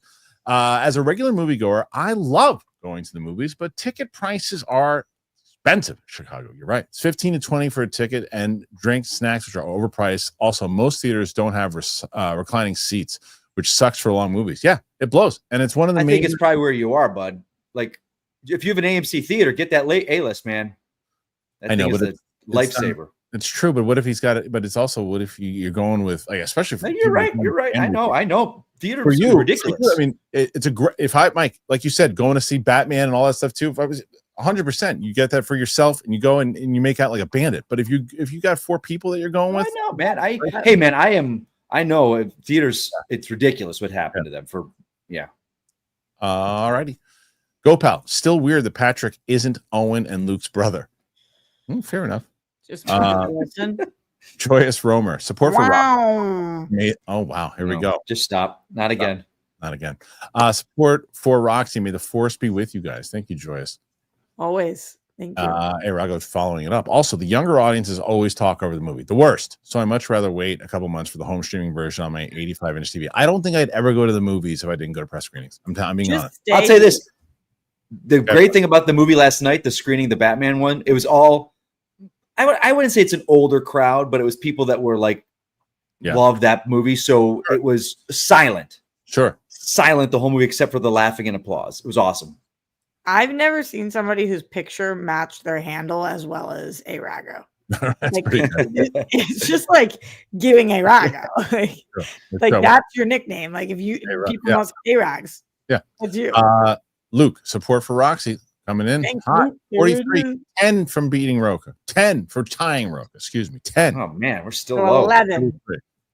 11 to beat, 10 to tie. So we are now at as I said, 43, and Gopal comes back in and says it's been going on 40 years since I read anything Narnia, but I recall being pissed when they started selling the books in this order in the 90s and 2000s. I'm curious how they're going to do it because of the lead characters kind of switching up. So what does this mean? I honestly don't know well enough to understand this comment.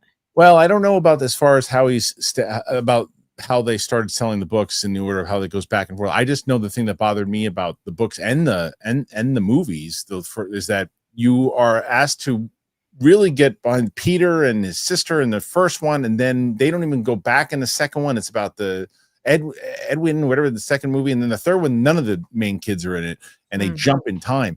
So I tell me how this is. You want to get nuts? Let's get nuts. Is that good or no? It's not terrible. It's better than Owen Wilson. Okay, that is better than Owen Wilson. Yeah. Go pal. In my day, they used the publication order. How many books are in the Narnia series? Yeah, that's what I don't know. A ton. Screen Bites Nights, my 2 favorite co-hosts. Tell me what you guys think about the Tron series. You pump for Ares. You are all the dog's bollocks. That's a good thing. Well, thank you. Dog's balls. Good, Mike. Yeah, I don't know, man. Like, I love Tron. When I was a kid, like, that thing was awesome. I didn't know what I was watching, but it was cool. But like I was so soured on the last one because it was more, and again, it was Kaczynski. Like, seeing what he's become as a filmmaker. Right. I just don't know if the technology wasn't there to do the Jeff Bridges de-aging, but it just seemed like it was more style over function. But this, I don't know. This seems like I don't know. I'm excited. I do want to love it. This is another franchise I know nothing about. It's a Tron. Well, I haven't seen the last one. I mean, well, you didn't see the last one? I haven't seen it in a while. I saw it was one of the first screenings Ellis and I saw when we got critic screenings. It was like 2010, I think, was when it came out. So it was like an earlier ones. But what I had found out is that Steph hasn't seen either one. So I think those would be 2 that we'll probably wind up watching before Aries. Neither have I. We probably wind up watching those 2. Go pal, but I still hear Lazy Sunday in my head for Narnia. Same. Okay. Next one after that, again, 45. What does that mean? Lazy Sunday? You don't remember Lazy Sunday from Saturday Night Live? With Andy Samberg? Oh my God. I don't either. Probably them. Of Narnia. Oh, yeah. It was like one of the first viral things that came out. Yeah. Chris Krause. Narnia book fan as a kid. I don't care about the change. It's a talking Jesus lion in a fairy world. The female voice is what's too much for you. All right, Chris. Well, Chris makes a stance. There he goes. Chris, there we That's go. a guest dance. I'm on the right show. That's Who right. was Liam Neeson was Aslan in the last one, right? Mhm. I think so. Gleek the monkey. I love that name. The orgy scene was meant to show how Peacemaker is desperately trying to fill the void he needs when the world rejects him. It wasn't just a bit to me. That's fair. Okay.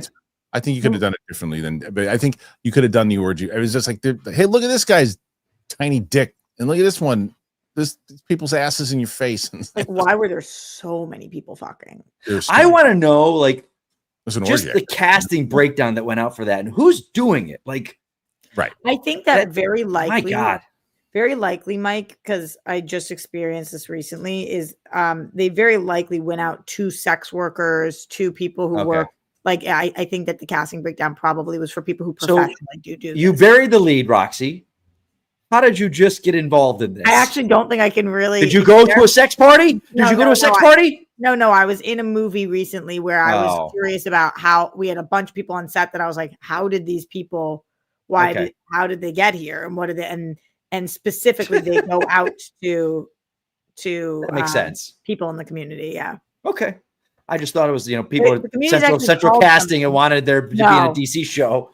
I doubt it. Okay. I don't remember what they're called, but there's the SW community or something, sex worker community, something like that. There's like a whole network. For the longest. That makes sense. Aiden Cossack, being upset with Christians for not liking them using a woman as an allegory of the Son of God is very strange when the same names in the chat get upset over characters like Batman. Please find peace. It's a matter. I mean, it's not upset. Like, I think he's just saying that for if you ask questions about it and you get upset about it. I think that this is anything was very similar to what we were just talking about before with the criticisms on like Peacemaker. I think it's a matter of how you present yourself. The problem is this. When you present an argument, if the three of us had a conversation about it, none of us would have a conversation. We just say, I agree, I disagree, and that's it. In the chat, it's like, well, and not everybody, but there are people that if I don't agree with you, you are wrong, and that is not correct. And there's also these absolutes. Well, Christian said that he doesn't like the opening, so that means he hates DC now. You're an idiot. You're an absolute moron if you say that. You can say, I don't agree with you. I don't think that that's true. And I actually feel that I like that song. Like Roxy said, it grew on me afterwards. And Roxy said it perfectly. Roxy and I don't see eye to eye all the time. She talks about it like a human being. And I don't say, well, Roxy, you just because you like it, I mean, you just love everything DC. It's just stupid. And you guys don't learn. And I just say, when I say you guys, I'm talking about the people in general who are saying this stuff. Because what's the Christian part about this? It's just basically saying because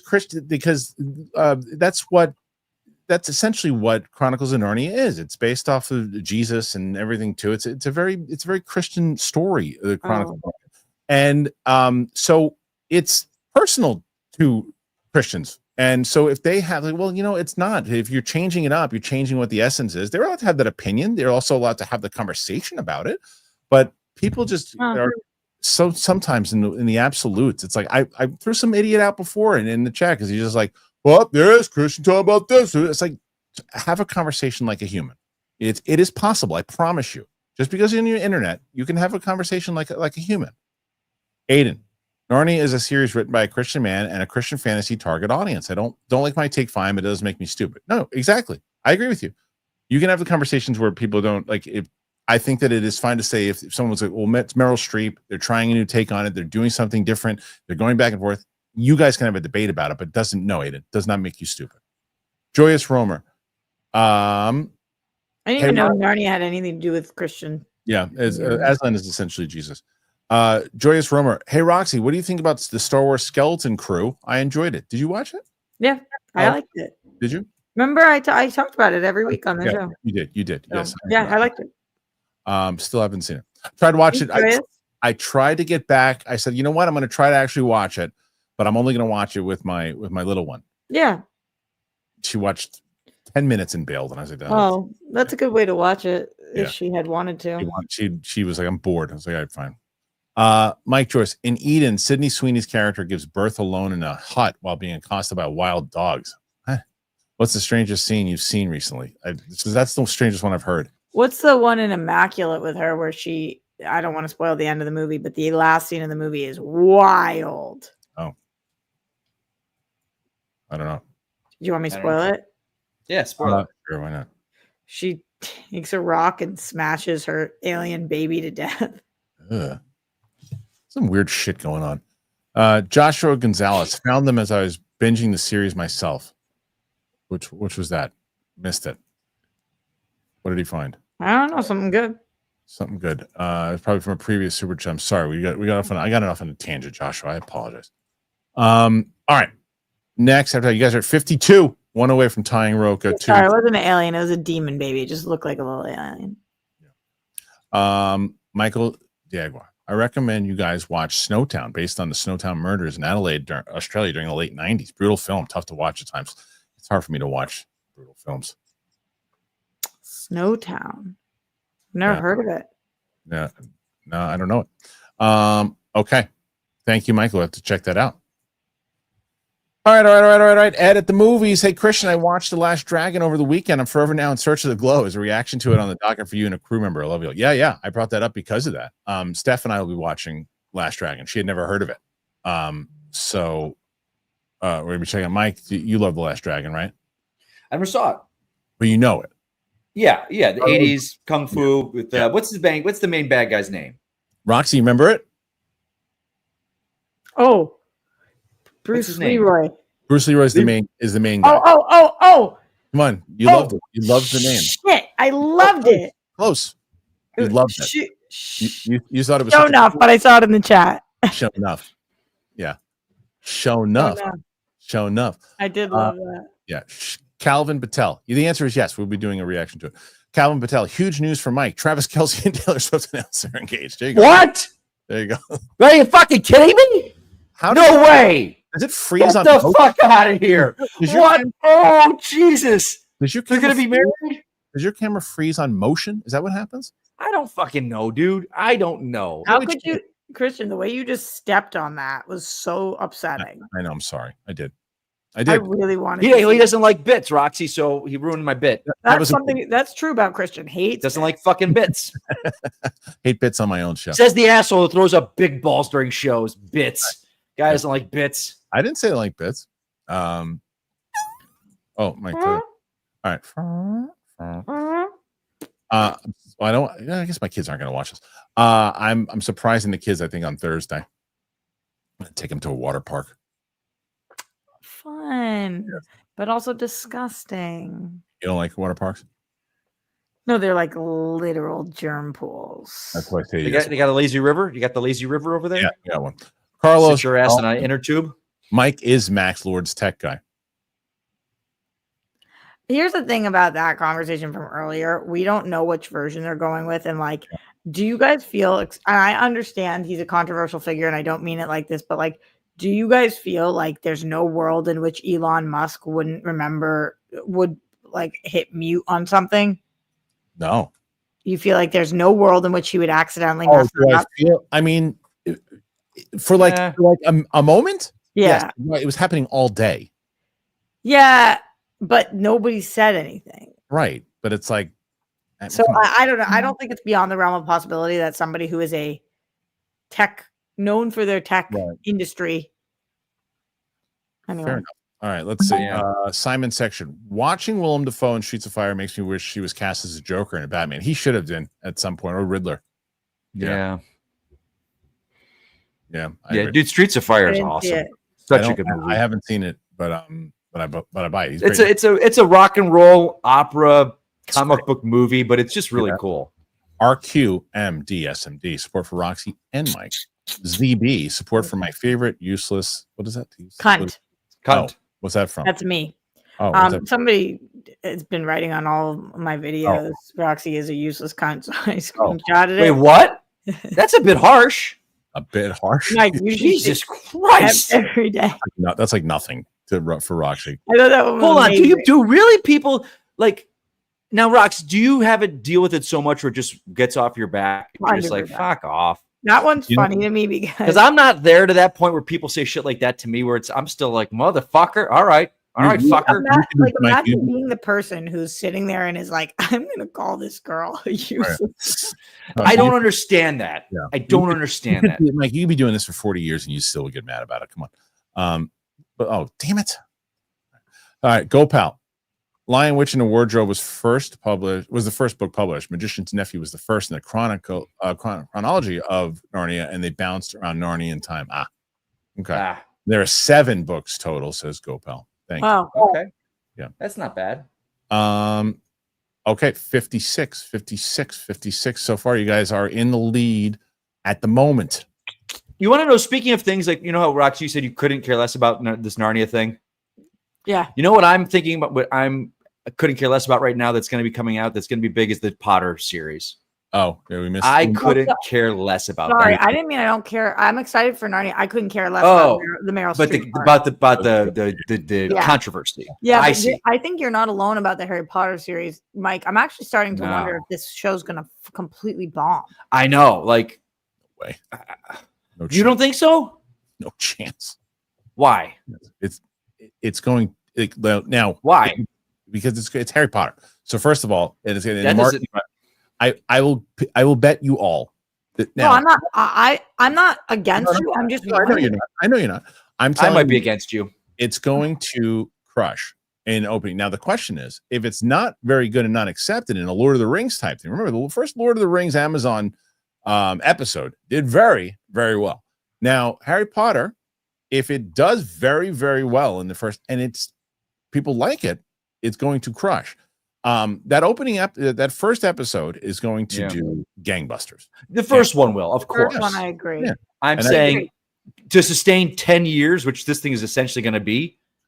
If the show is excellent, I think it's going to do very well. Really? Another reason why Percy Jackson is another example. Right now, here's the difference. This is what people will say: the Percy Jackson movies stunk to high hell. Right? They and book readers hated them because they were just they were so then you got the sense to do, okay, hey, we messed up. We're going to do this and make it a series. And the creator didn't like it, everything too. So you can say, well, that's why they did a series. Right. Where the Harry Potter, but they're beloved. But they're beloved. But the difference is this, and I can tell you because I read the first 4. I know what you're going to say.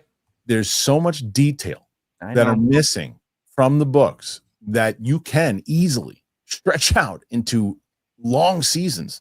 That you might be able to see things. Okay, so here's the thing.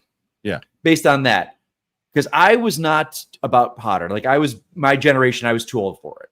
Yeah. But there's that entire generation that it got them into reading. Like these people that are now 30s and 40s, they learned to read with these books, and they came out at the right time. It was 10 years. The books were still being written when the movies were being made. So it was all going on. Now, are kids they reading Potter, or are they growing up in a generation where J.K. Rowling is the Antichrist, where this woman is awful, like truly awful, like, and these people reading them, like, who wants to deal with her? And that's her book. Like, there's so many people that I think we're back to the politics side of it too. I think there's going to be a lot. But it's a big thing. You got people that are reading of that age where they're becoming teenagers and adults, where they're starting to find their place in the world and where they want to stand on things. Yeah, that's a big thing, man.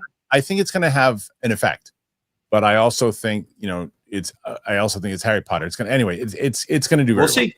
It's going. We'll see. Okay, so best steak dinner. Gunn, yes. Gunn talks a lot on the pod about that scene, about the sex scene. I'm sure he does. Simon, did you already Roxy?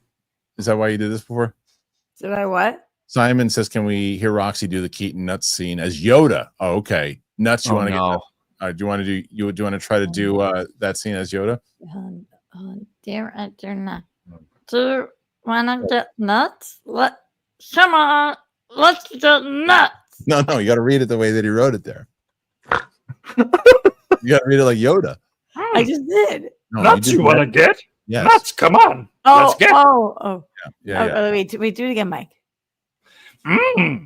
Nuts you want to get? Okay. Nuts, come on, let's get. Nuts you want to get? Nuts, come on, let's get. So you want to get nuts? Let's get nuts. Come on. Gary Busey in the house. You want to get nuts? You want to get nuts? Come on, let's get. If someone's gonna get nuts, it's fucking Gary Busey. He's already there. I am buttered sausage. Sklenar as Bruce. Don't see it. He seems limited, in my opinion. Have you seen 1923? Don't. Let me ask you a question. Now you have to follow it up. I am Two Flag Camp. If you saw 1923, then I'm gonna go, okay. If you didn't see it, you can't write stupid shit. If you saw it, as Roxy said, I'll say this because I haven't seen, but it seems like everyone is only basing it off this one performance. I think it's, and again, I'm in the Twitter bubble, so I don't know. It almost feels like this campaign is backfiring against him because so many people are now saying no about him. Well, Gunn just watched 1923, so I know. I think there is a very high chance that he is cast. I'll tell you what, and I think you're going to be very happy, and I think you're going to be very happy here. Oh, I think no. Do you know who I think is going to be Alfred? If it's Timothy Dalton, dude, that is winner chicken dinner. 1923, man. 1923. I've just seen a couple. Some did fan art of him as Bruce Wayne, where he's all kind of clean shaven and his hair all done up, and the guy looks great. And he's a lifelong martial artist, so he's got the athleticism for the role. Yeah. I'm on board, man. But Timothy Dalton, they're both. Hell yeah, man! Are you kidding me? They're both in 1923. I know, man. But you get Timothy Dalton in there. Yeah. Me, I'll have number 1, no pickles with a Sprite. That's it. Cashier. Anything else? What am I missing? I'll have a number 1, no pickles with a Sprite. That's it. Cashier. She's just being like, I get it. He's just like, that's his order. I said that. Oh, anything else? He's like, no. I said that's it. Got it. Support. Go pal. Snowtown reminded me of Wonderland about the Wonderland murders with Val Kilmer. It was John Holmes. Oh, John Holmes. John Holmes. Elephant penis. All right. Buster Barnes. You can tell the Sklarf fan cast has hit the mainstream when it's getting hate from the influencers on X who haven't seen anything he's been in. That's my point. It's like that's where it's coming from. And I'm also not gonna say if the last super chat because he said he seems limited. If you saw 1923 and you're saying that, then we can have a debate about it. If you didn't see it, I'm not taking your comments serious. I'm just not. So I want you to respond and say, have you seen that? And if the answer is yes, then okay, then we can debate it. Go pal. Lord thought the switch he used muted the mic. We're right, but he's supposed to be smarter than that. Come on. I don't know. I get it, man. Supposed to be smarter than that. In the comics, he is. No, in some, it depends on which one you're using with him. Okay. He definitely manages a lot of people who are very smart. Yeah. Okay. All right. Again, it wasn't enough for me that I was like, sucked out of it. I just said it didn't work. I know, man. I know. Tyler, $2 notice that you skipped my earlier $10 comment. Which was it? What was your? I got to find out which one it was. Tyler. Let me see. Is it? You know what? Let me see if it. Sometimes this happens. You want me to go digging? No, not yet, because I can sometimes. I just haven't been checking it as much on the YouTube side of things because they've been covering all of them. But maybe we missed it. It's just very possible. So Mike's Movie Madness. No, I did. Oh, Mike's Movie Madness actually started us off, Roxy, and said, Roxy, I just watched your Strange Darling reaction. That was my number 2 movie of last year. So good. Willa Fitzgerald is a star. Kristian definitely wanted to react with Tina. Okay. Star. Good. I found Tyler's. And that's never fixed Mike's internet connection. Do you want me to read Tyler's? Yeah, please. In my honest opinion, changing Aslan is full departure from Lewis's story. It's removing a foundational wall. Most changes don't change a character's essence. This does. No hate, no protest. Just won't be watching. Okay, fair enough. It's fair. I mean, it's fair to say. Again, yeah, opinions are opinions, and I think again, you didn't say anything disrespectful in there. Respect. Mike Joyce. Amazon is making a young adult focused Wizard of Oz show. I guess riding the hype of Wicked. They're just that's exactly what they're doing. They're just trying to grasp at straws. What could it be? I don't know. Like, is it maybe about the Emerald City? I don't know that. This I agree with. Michael Diaguar. Roxy, you could probably do a solid Stitch impersonation. 100%. Ohana means family, and family means no one that's left behind. Pretty good. Yeah. There you go. And just so you guys know, Yoda and Stitch sound the same to me. Oh, well, they don't. Right. Yeah. Okay. Well, we did it on 2 different levels. We hit all the questions. Oh, no, we didn't. Now we did.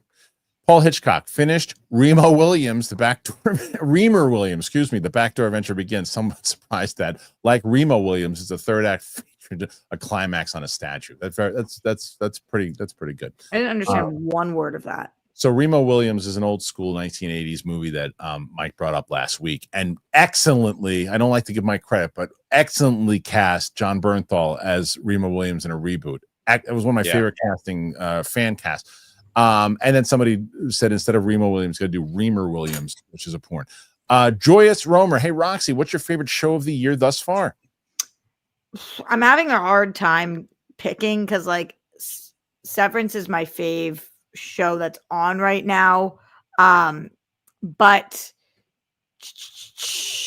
I don't know, because Dying for Sex was the show that impacted me the most this year. The number one show. Dying for Sex. Oh my. That's really creepy. Did you don't remember me talking about that show every single week? I heard you talking about it. Yes. I thought that show was like truly life changing. I thought it was so good. Yeah, Joe for show here, Roxy. I feel like this should be reversed because I feel like I know the answer if it was reversed. Joe for show. If Gunn announced tomorrow that Kristian is the new Batman, how mad would Roxy be and how psyched would Mike be? I think it's the opposite. Maybe that's the point of the question, but I think it would be Roxy would be the one who's psyched and Mike. No, I don't think that that's the point of the question, Kristian, because I think that people on the show, some people just like truly have made up their mind that I'm a different person than I am. It's so weird. I don't know. Roxy would be thrilled for me. So and Mike would be too, to be honest. But he'd still be like, that bastard. How did he get it and not me? It's true. Yeah, and exactly. And then I would say, how did I get it over Mike? Joshua Gonzalez, was Roxy's Friday the 13th video stumbled on? So it wasn't Halloween. You stumbled on Friday the 13th. That's awesome. I'm so happy that you're there. Thanks for watching. Tyler said we missed his too. Okay, let's see. I thought we had. You're cheating us on questions, Harloff. God, I might miss you, Tyler. I can find Tyler Pfeiffer. Recount. I did the me. I'll have a number one pickles with no Sprite. Is there another one? Yeah, you Tyler, did that. In my opinion. Tyler.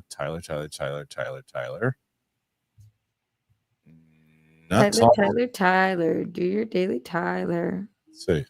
Never fixed Mike's internet connection. I see. I got to that one already. We have a new one from Tyler. Just now? No, that was it. No, we have a new one from Tyler. No, but I got it. Tyler, breaking news: Mel Gibson cast Florence Pugh as Jesus in the Resurrection of Christ. There'll be another one. Yeah, it was Tyler. That was it. We got him. We got everything. That was all that's there. Maybe it didn't come through. All right. So we actually have 67. That's because two that weren't registered. So 67 is what's in there right now. I think I would watch Passion of the Christ if that happened. Well, there you go. 67. Mike and Roxy in the lead with Chris Carr up next to see if she can take him out. But Roxy, what's going on? Where can they find? Everywhere at Roxy Striar, live on Wednesdays and Sundays on my channel, youtube.com/Roxy Striar. Mike Kalinowski is me now. That's perfect. Right Mike, here. Yep. Yeah. You know where you can find me online, Twitter. I guess. That. Yeah. Well, I want to thank you guys for fucking mind. Being here in general, and thanks for Roxy and Mike being here. And I know we started, we actually ended on close enough to on time.